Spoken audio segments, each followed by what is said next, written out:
Assalamu alaikum wa rahmatullahi ta'ala wa barakatuh, chers élèves.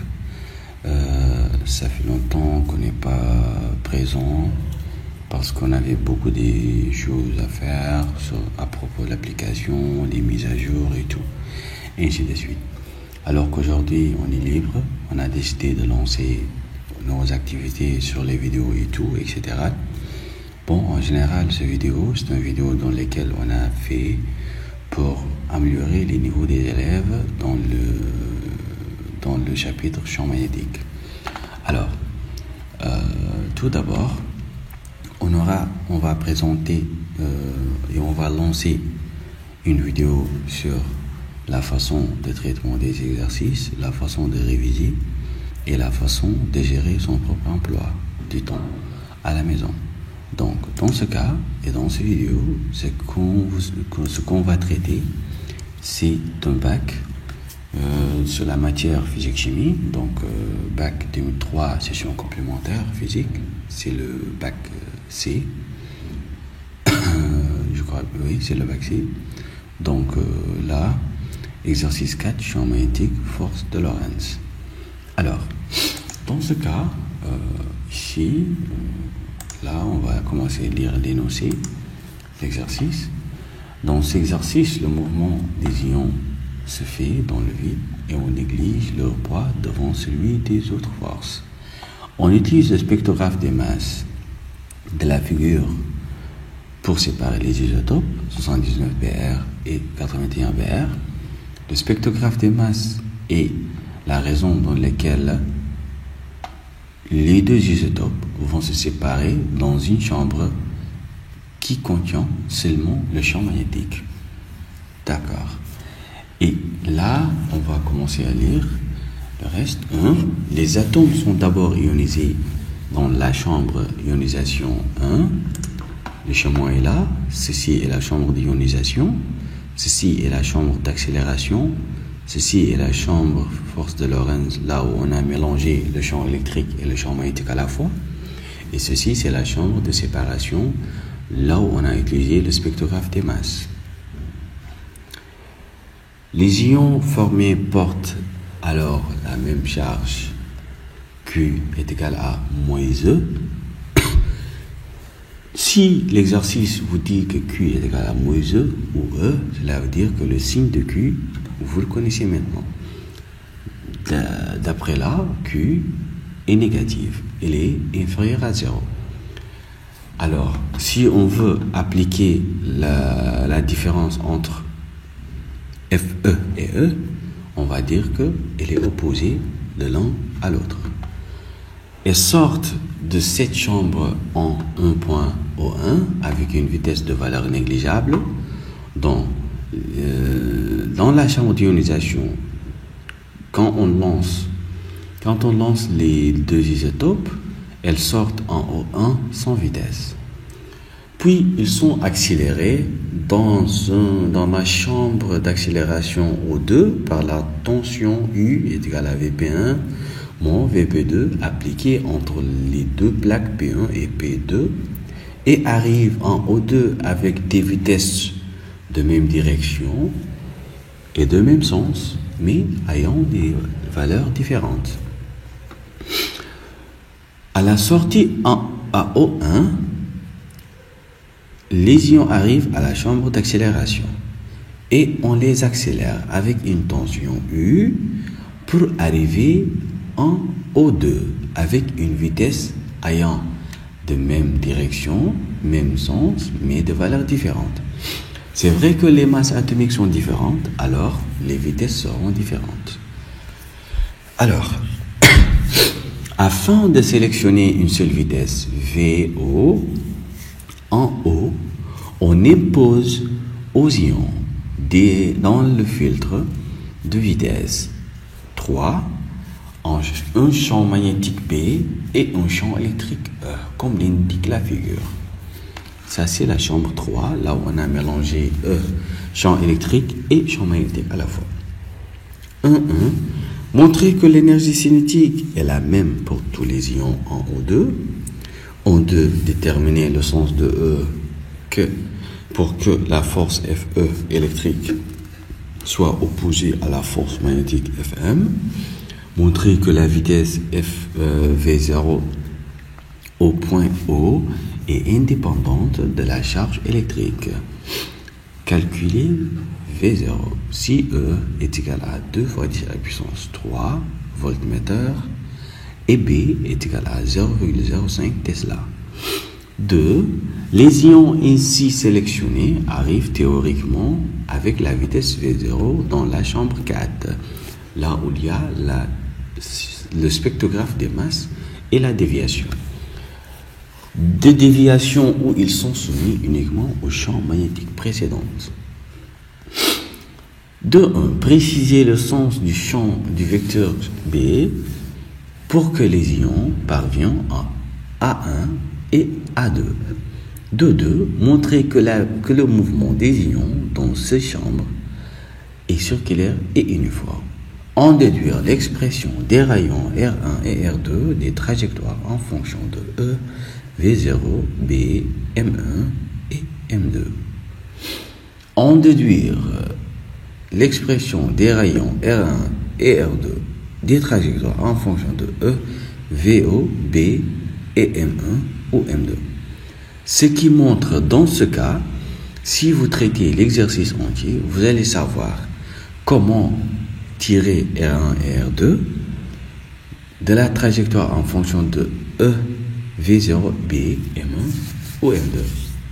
Ça, c'est la raison pour laquelle on a traité cet exercice, parce que dans ce cas, il y a cette expérience qui complique certains élèves. Donc, on va montrer comment faire sortir cette expression facilement. 2.3. Calculer la distance entre les points A1 et A2. On précisera à quel ion correspond chaque point. Donc là, on va commencer la solution, ce qui nous impose la solution de la question 1.1.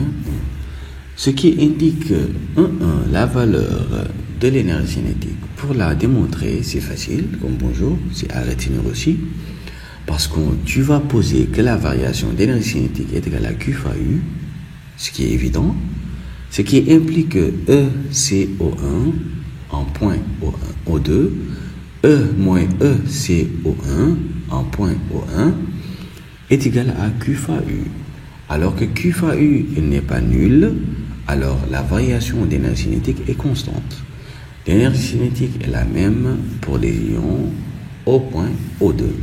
C'est la paragraphe que vous allez écrire, parce que si vous montrez que la variation d'énergie cinétique est constante sans démonstration paragraphe, avec une phrase, donc ça ne sert à rien. Donc il faut une phrase pour montrer que tu as vraiment compris que la variation d'énergie cinétique elle est constante dans tous les points jusqu'au point O2. 1.2. Le sens du champ E est la valeur de la vitesse V0. Donc on va montrer le sens et puis on va donner la valeur de la vitesse. Alors dans cet exercice, comme que Fm est vertical et ascendant, il est dirigé vers le haut et opposé à Fe, et Q inférieur à 0, alors E, le champ E est dirigé vers le haut. Pour mieux préciser, si Q est inférieur à 0, Fe et E sont de sens opposés. Alors, dans le slide suivant, vous allez voir le sens de E, sens de Fe et Fm et B.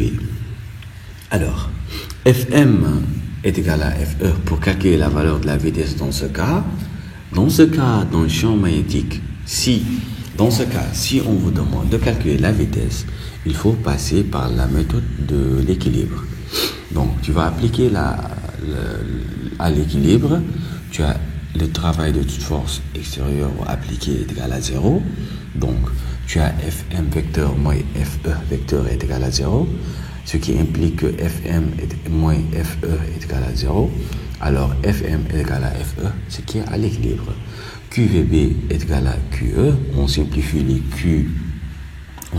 Q avec Q. On a VB est égal à E, ce qui implique que V est égal à E sur B. Alors, on remplace chacun par sa valeur, puis on calcule, on trouve la valeur de la vitesse. c'est ce cas qui est un peu compliqué aussi pour certains élèves. Il y en a certains qui sachent qu'ils vont utiliser la théorème d'énergie cinétique pour calculer ça, et que c'est faux, et qu'il y a certaines qui vont passer par l'équation horaire s'il le faut, et que c'est faux aussi.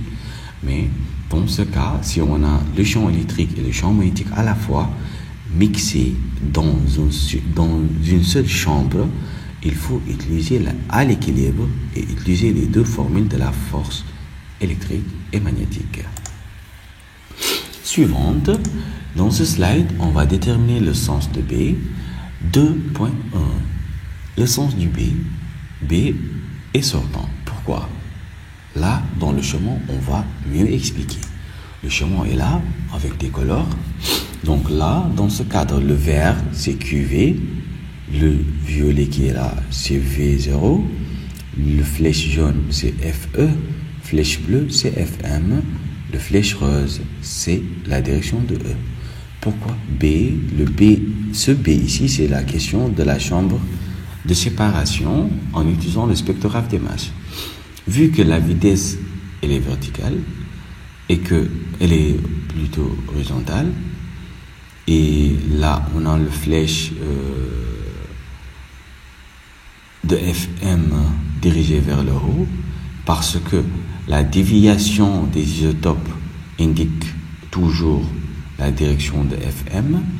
Si la déviation était vers le bas, alors FM va se diriger vers le bas. Comme que les déviations ils sont vers le haut, alors FM dirigera vers le haut. D'accord.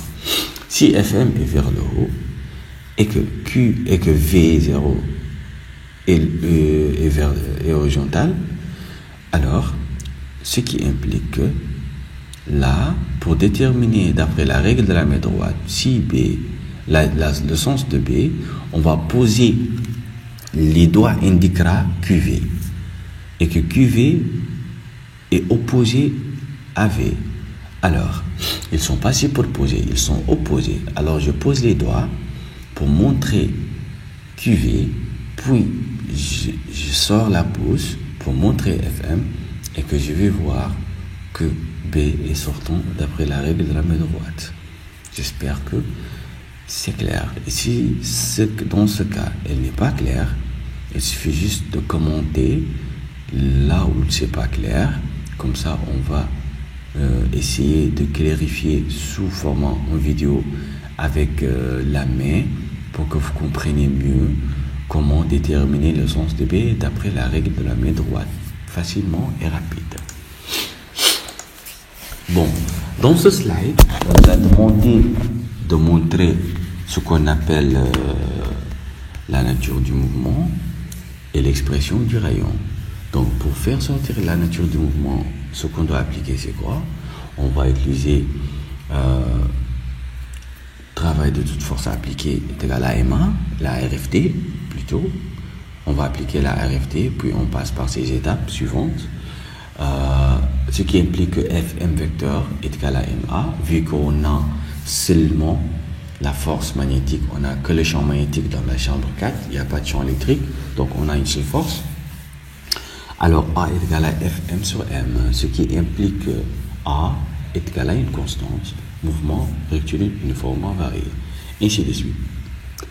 Là, on va projeter sur la tangentielle pour trouver AT est égal à 0, ce qui implique que dV, dérivé de V sur ddt est égal à 0, ce qui implique que V est égal à V0, mouvement uniforme dans ce cas. Si on projette sur la normale, on va trouver que l'accélération normale est égale à Fm sur M, avec l'accélération normale est égale à V0 carré sur R. Alors, on remplace l'accélération normale par sa valeur dans l'expression précédente qui est là. On aura V0 carré sur R qui est égal à QVB sur M. On simplifie V par V. On aura V0 sur R est égal à QB sur M. On déplace, on fait le produit en croix. On aura ce qu'on appelle R est égal à MV0 sur EB. Ceci, cette formule montre que le mouvement est circulaire uniforme. Alors, les expressions du rayon R1 et R2. R1, il suffit juste de prendre cette expression directement et remplacer 1, 2 et 2 pour trouver les deux expressions demandées. Vous pouvez aussi chercher l'autre expression avec la racine. Il s'agit de deux expressions de rayon et il suffit juste de remplacer V0 par sa valeur d'après la théorème d'énergie cinétique. Vu que précédemment on n'a pas utilisé cette expression, cela veut dire que dans cet exercice on ne doit pas utiliser l'expression, on doit juste utiliser cette expression venant de nature du mouvement pour déterminer les rayons R1 et R2. Bon, dans la réponse 2-3, calculez la distance A1 et A2 pour les deux isotopes. Donc, dans ce cas, on va dire qu'A1 et A2 est égal à 2 en facteur de R2 moins R1. Ceci est une formule fixe pour calculer la distance de la séparation entre les deux ions. Donc, A1 et A2 est égal à 2V0 sur EB en facteur de M2 moins M1. Alors, on remplace M1 et M2 par leur valeur, ce qui nous donne A1, A2 est égal à 2V0 sur EB en facteur A2 MP moins A1 MP. On remplace les valeurs, puis on calcule. On trouve que la distance entre A1 et A2, c'est 3,34 cm. Alors, il vous a demandé, on verra lequel des deux isotopes correspond à point A1 et A2. Donc, si dans cet exercice, vous voyez cette question, il ne faut pas la négliger. La réponse, elle est clairement devant vous, parce que si vous voyez 79, 79 c'est pour le M1, et c'est pour 79 c'est pour M1, et 81 c'est pour M2. D'accord. Donc là, si vous choisissez et vous calculez à chacun sa distance, cela veut dire que vous séparez vous prenez A1 seulement, et vous calculez A1. A1 est égal à 2 R2, A2 est égal à 2 R1. Et vous calculez, vous allez voir qui est la plus grande entre les deux. Et la plus grande entre les deux, elle est la première qui parvient au point correspondant par sa valeur. Donc, c'est plus clair de faire le calcul séparément pour démontrer lesquels des deux isotopes parvient à point A2 ou A1. Donc, c'est la méthode que vous allez passer là-dessus. Et en général, l'exercice n'est pas très long à résoudre, mais il suffit juste de savoir comment traiter les questions. Par exemple, là, la question précédente ici, on a ce qu'on appelle cette question ici, elle est où? Oui, on nous a demandé de montrer que la vitesse V0 au point O est indépendante de la charge électrique Q. La vitesse V0, elle est indépendante, oui, de la charge Q, parce que elle est opposée de QV dans le chemin suivant. Parce que là, QV, la vitesse V0, elle est indépendante. Parce que QV, elle est opposée à V0. Si il était superposé, alors elle sera dépendante de la charge Q. Donc, raison pour laquelle elle est indépendante. Donc, là, l'exercice est terminé et on a résolu la solution et j'espère mieux voir des feedbacks et des notions de base sur ce que vous avez besoin et ce que vous n'avez pas compris et ce qui vous perturbe exactement sur tout ce qui concerne le bac. Donc, on est toujours présent en ligne partout, dans la page, sur WhatsApp et tout. Voici notre numéro de téléphone et ça c'est notre mail et le site web est disponible et nos chaînes sur YouTube et la page Facebook et LinkedIn. Et notre application, elle est disponible que sur Google Play pour le moment. Si vous voulez, vous pouvez la télécharger pour voir plus les cours complets Et tout ce qui concerne le programme du bac, c'est dans l'application. Donc, à vous de voir vos problèmes, vous postulez ça. Vous avez problème de tel chapitre, vous comprenez telle branche dans tel chapitre. On fera un cours dans lequel ça va vous aider à comprendre mieux sur le chapitre et tout ce qui concerne les bases et les notions de tel chapitre dans lesquels vous avez des problèmes. Et je vous remercie beaucoup et merci de partager aussi la vidéo avec vos collègues et vos amis pour mieux les enrichir et les aider de comprendre mieux en mieux les cours et tout ce qui les suit. Et je vous remercie et à bientôt.